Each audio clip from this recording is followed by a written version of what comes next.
Pinangga ng estudyante. It may be ma-influence ang uban, but you are the decision maker. Hindi ka mailad kung di ka magpa-ilad.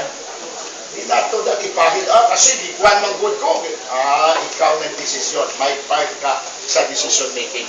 So, tanawa, balik 16 years old, 18 years old, by tyranny, and then 20 years old.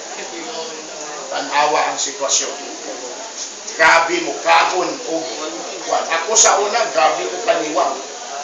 Huyos na ni dire, mula na kong kalabiraw. Ang ako lawas, mga kwerdas na ko, nagagawas na dire. Balo mo sa kwerdas? Yung mga ako, yung ribs.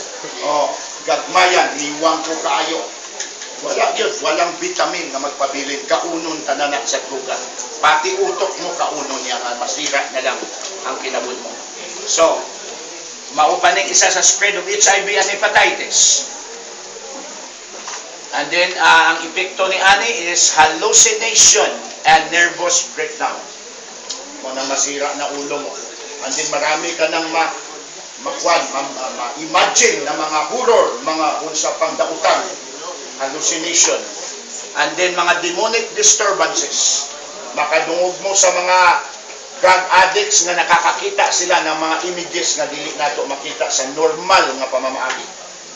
May naang mga feeling sila nga madungog nila nga di nato madungog. Naang nagadagan sila nga may gagukod sa ila nga pag pinangutana mo nga nagagukod ka. Waka kita may naong nagagukod sa ako. But we cannot see it in our normal eyes. The devil will work and play games with the drug addicts. Isa ni sa paraan na iya ka gapuson, hadlokon para di ka nagahawa niya. Mauning trabaho sa atong kaaway. And then, masudlan ang tao, demon possession. Masudlan ka, maposes ka. Nakakadaghana ang mga naging biktima nito.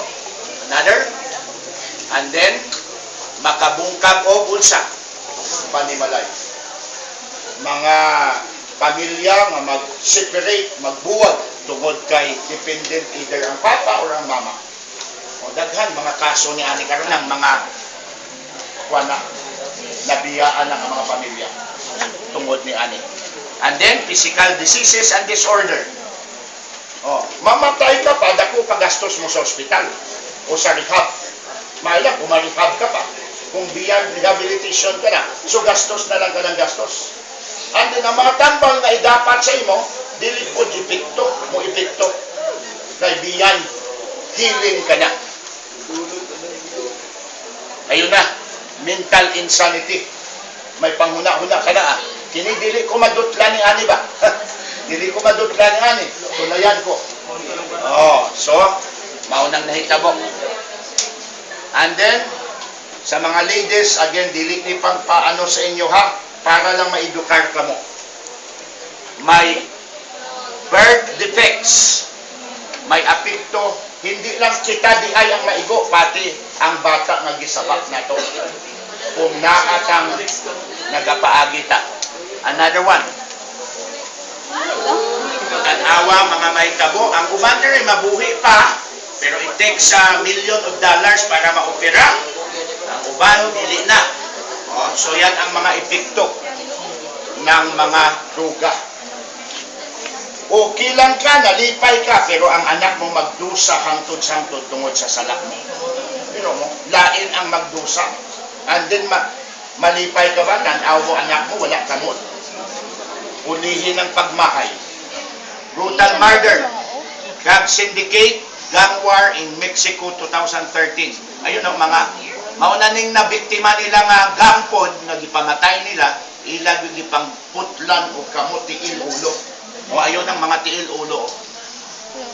Pero mo na makahimo ang tao ng devilish. Demonyo na yun ang klaseng utok nga imo pa. Di mo lang pat yun, imo pa yun pang putlan o kwan. O bago na nahitabo, 2013, late 2013. Okay, move to the next one. Dito na ta sa solusyon. Before going to solution, itanong nato sa atong panghuna-huna, there is no hope for drug users. Are you with me? Do you agree? Say yes. Yes. No hope for God user. Wala.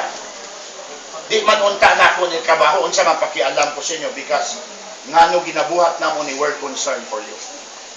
Di na mo gusto nga matulad mo sa amo sa una. Although naka-recover ko, pero mga kauban ko nangamatay na tanan. There is no hope for God user.